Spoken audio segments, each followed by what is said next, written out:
Hey YouTube, I'm back for another episode of our Practical Astrology 101 series, and I know in the last video I mentioned that we're doing a three-part little mini-series within this three-part series on the moon and some lunar stuff, but we're going to kind of interrupt your regularly scheduled programming here for a quick look at a different energy. We're going to look at Venus today because there's something pretty significant happening with Venus next week that I want to tell you about so you can kind of be prepared and look for where it falls in your chart. So I think it can be useful sometimes with astrology to, as you're learning, to kind of zoom in on a particular planet or a particular point, to look at patterns in a single planet's motion rather than trying to relate everything at once. And Venus is pretty interesting. A lot of what I'm sharing here, I honestly learned about pretty recently. And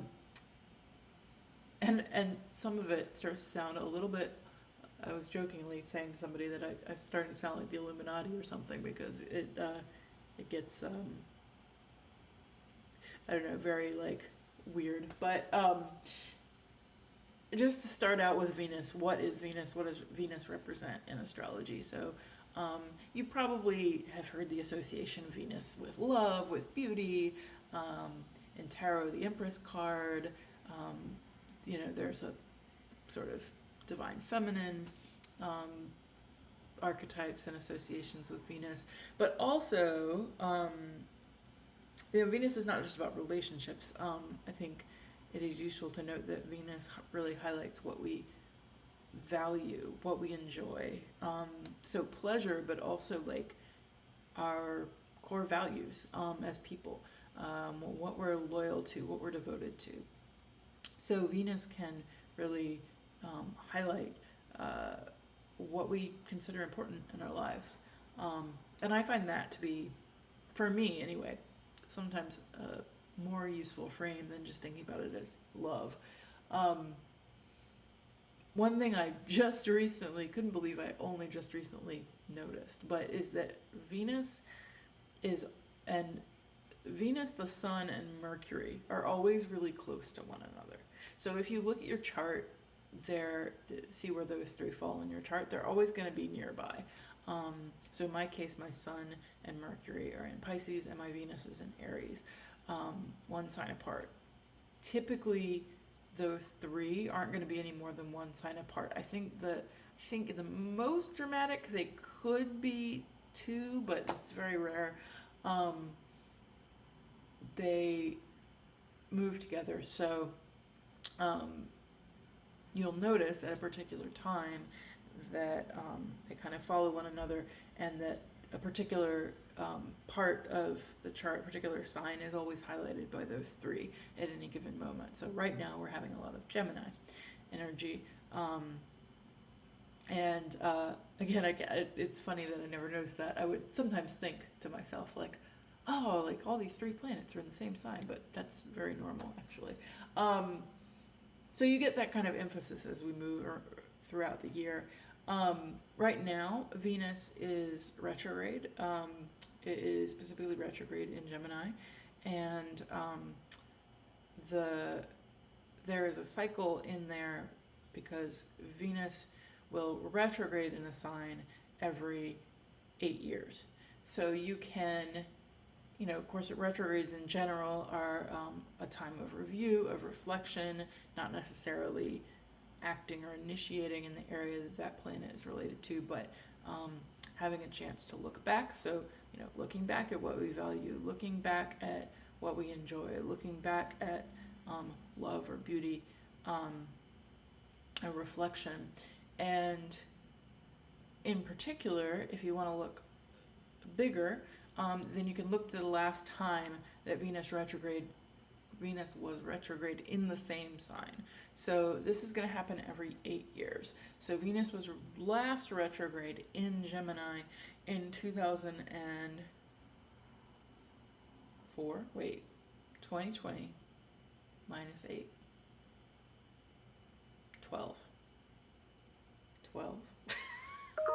Y'all, it's morning. My math is not great. 2012. Yes. It was also in 2004, but 2012 was the last one. So you can look at, if anything comes up for you, if you think about around June of 2012 or around June of 2004, is there something that maybe is being re-emphasized? There might be a particular theme or something that's coming up around the themes of Gemini that you're being asked to reflect on. So there, I've seen a lot of, like popular astrology posts, kind of like, oh, what relationship were you in 2012? And so that could be it. It could be reflecting something could come up from a romantic relationship in that time, but it also could be, again, like around something around your values that is coming back up for you.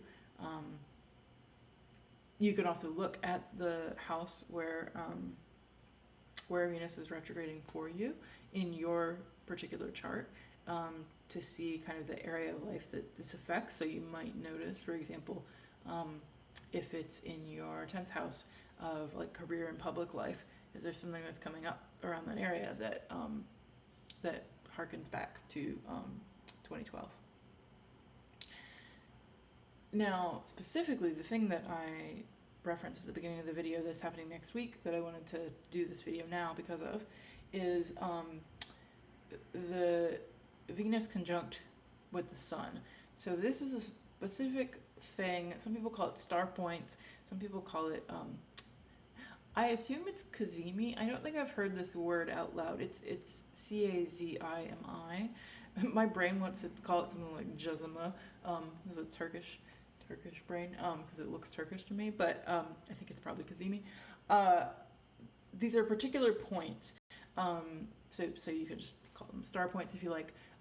It's because they form the shape of a star, 5-pointed star.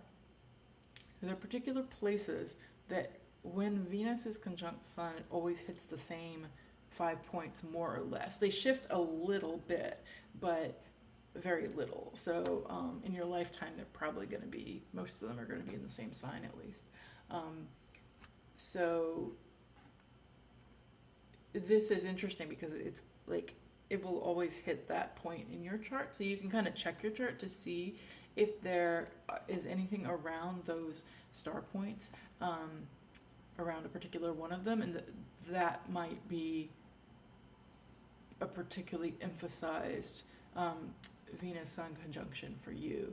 If there are aspects in your chart, so like if different points and planets form angles or are right on those star points, you might notice them more. So where those have been most recently, like I said, they shift a little bit by like a couple of degrees each time or every other time it hits, but where they've been most recently are 5 degrees Aries, 19 degrees Capricorn, 3 degrees Scorpio, 22 degrees Leo, and 14 degrees Gemini. So that 14 degrees Gemini is where the conjunction is about to happen next week on June 3rd. And so you can take a look at your chart and see if there are things around or things aspecting those specific points.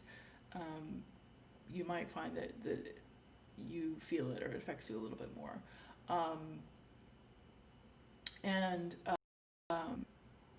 The Venus will conjunct Sun at those points, both when it's going retrograde and when it's going direct.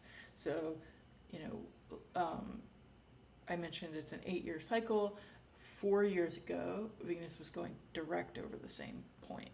So in 2016, it was going direct over this point. Now it's going to revisit the same point going retrograde.